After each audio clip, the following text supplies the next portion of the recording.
What up YouTube, it's your boy Anime Specialist. So this episode was probably one of the best episodes of the season so far, and I think it's because of all the information that we got from Zeref about Natsu and the other Dragon Slayers and everything. So let's get right to it, man.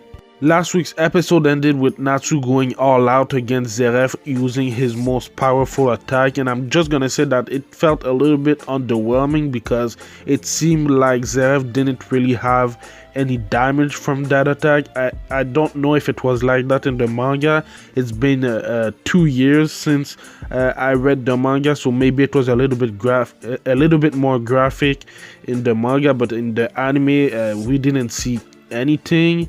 Because Natsu went all out in last week's episode, now his Dragon King mode is kind of evaporating. He can't use this attack, this mode more than once, so that's kind of a bummer because I like this mode. It was kind of overpowered, you know, since it's some of the power that Igneel left in him, but I would have liked him to use this mode more than once because it was something else, man. This fire, the red fire, was just burning everything that he touched, the ground, everything. So it was kind of overpowered and I liked it. It was probably the most powerful form that we've seen Natsu have, maybe even more powerful than Dragon Force. But this was his reaction to Zeref telling Natsu that he's his brother Zeref Dragneel and that he's END Eterius Natsu Dragneel. So this was an amazing moment right there because this is one of the biggest moment of the series. Obviously we already knew that Natsu was END, but I don't think that we knew that they were brothers yet in the anime. I read the manga, so I already knew, but for the anime watchers, I don't think they knew that they were brothers when they were kids. So basically, like they said in the episode, Zeref kind of resurrected Natsu as a demon because his family was killed by dragons. And that was a crazy reaction because even Happy didn't really know how to react about what Zeref just said, that Natsu was END and that they were brothers because Zeref's last name is Dragneel. And even when Zeref just kind of destroyed a little bit the book of END, because Natsu is actually the real END, is gonna hurt him. So if the book is destroyed, Natsu dies. So that's why in the Tartarus arc, when Igneel said to Natsu to go take the book and not destroy it, is because Igneel knew that if it was destroyed, Natsu would have died too. So Igneel knew that Natsu was END. And the craziest thing is that Natsu's enemies, the only thing that they have to do to kill him is to destroy the book. You know, it's kind of the kryptonite for Superman, but it's even more fatal. So that's kind of crazy that they only have to destroy a book, bruh, to kill Natsu. But in my opinion, this was just the second craziest thing in the episode. Obviously, we know that Gray wants to kill END, so we'll have to see what's gonna happen between Natsu and Gray. But the craziest thing in this episode was that Gadgel, Natsu, Sting, Rogue, and Wendy are from 400 years in the past. So that was something just crazy, man. I remember when I read it in the manga, I really didn't know how to react. So I understand everything that the anime onlys are going through right now. That was something crazy right there. So the story about that is pretty simple. They explained it in the episode. Natsu, Gadgel, and the other Dragon Slayers were taught by obviously dragons like Igneel, Metallica, and others. And the reason they were taught dragon slaying magic, it was basically to kill Acnologia because he was just rampaging in the past. He was killing everyone. He was the strongest to ever live, you know. But the reason that they went into the future is because the dragons couldn't really recuperate their magic, Eterian magic, in the past because there wasn't enough Eterian in the air. So they had to go in a time period that had enough, and that was the future. And the reason why Natsu and the others thought that the dragon disappeared is because when they woke up into the future, we know, the dragon use some kind of special magic to go inside of them, so they really didn't know that they went into the future because they just woke up and they were there. So it was kind of crazy. We also learned how the Dragon Slayers went into the future, and it was with the Eclipse Door. The person in the past that opened it was someone from Lucy's family, her ancestor, and the one that opened it in the present was Lucy's mother, Layla Artifilia. So it's kind of crazy that Lucy and Natsu are linked like that, because they were linked since 400 years in the past, even though Natsu is kind of 400 years older than Lucy. That's kind of funny to think of, but yeah, man, it's a pretty good story, man. I really like this part of the episode. So now, even though the Dragon Slayers didn't know what their mission was, they'll probably know soon, because Natsu knows the whole story, and their mission is to destroy Acnologia. So we'll have to see what it's gonna be like. It's probably gonna be the final battle, so stay tuned for that at the end of the season.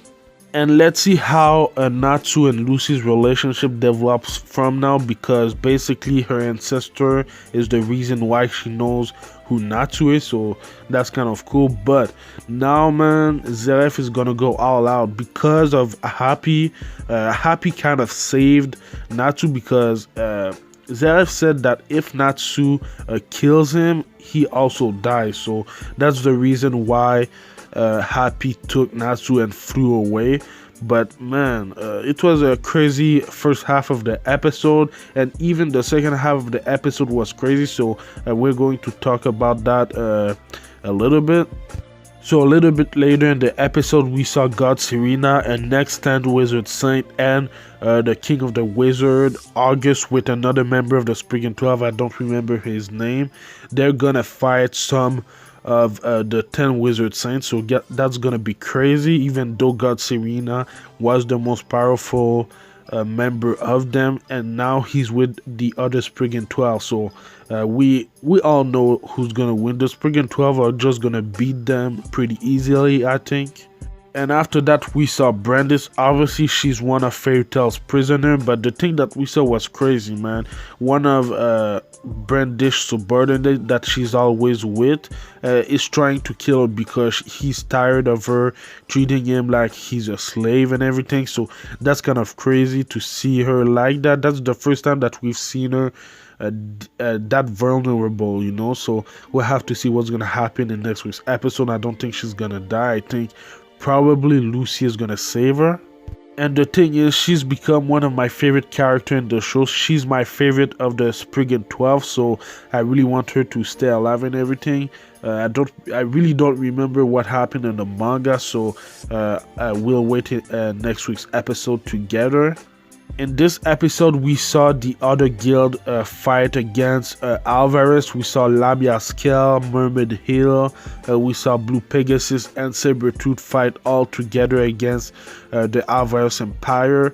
And the thing that I really didn't like in this episode is that we really didn't see them fight. It was just still shots of them fighting, so I bet they're kind of waiting for the big fights to show the animation and everything. But in this episode, we also saw Kagura, I think, fighting one of the Spriggan 12. She didn't really fight yet, but she's gonna fight one of the Spriggan 12, so we'll have to see how that's gonna go, because Kagura is strong, man. She's strong, not as strong as Erza, but she's one of the strongest characters in the show right now. She wasn't even able to see how the Spriggan 12 hit her and just kind of embarrassed her, because for a reason, this member of the Spriggan 12, I don't remember her name, but she liked teasing other women. She likes teasing Brandish, and now she's kind of teasing Kagura while fighting, so we'll have to see how Kaguya will react, because she's kind of half naked right now, so we'll have to see how she will react in next week's episode. But I really want to know how this fight is gonna go. I'm almost sure that the Spriggan 12 is gonna win, but I don't know if it's gonna be easy for her or if it's gonna be a fight. And at the end of the episode, we saw Natsu flying with Happy, and he's unconscious.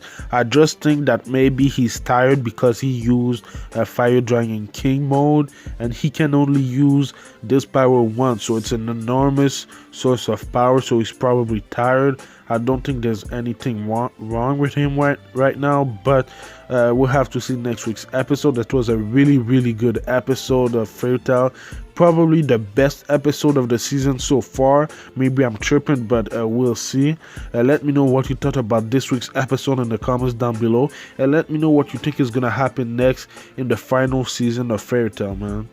I do Fairy Tail reviews every Saturday, so subscribe for that. And I do other anime related things like Black Clover reviews on Tuesday, The Promised Neverland reviews on Thursday, and One Piece, Sword Art Online Alicization, and Fairy Tail reviews on Saturday. So stay tuned for that. My next review will be One Piece in a few hours. So thank you for watching, and I'll see you in the next video. Anime Specialist out. Peace.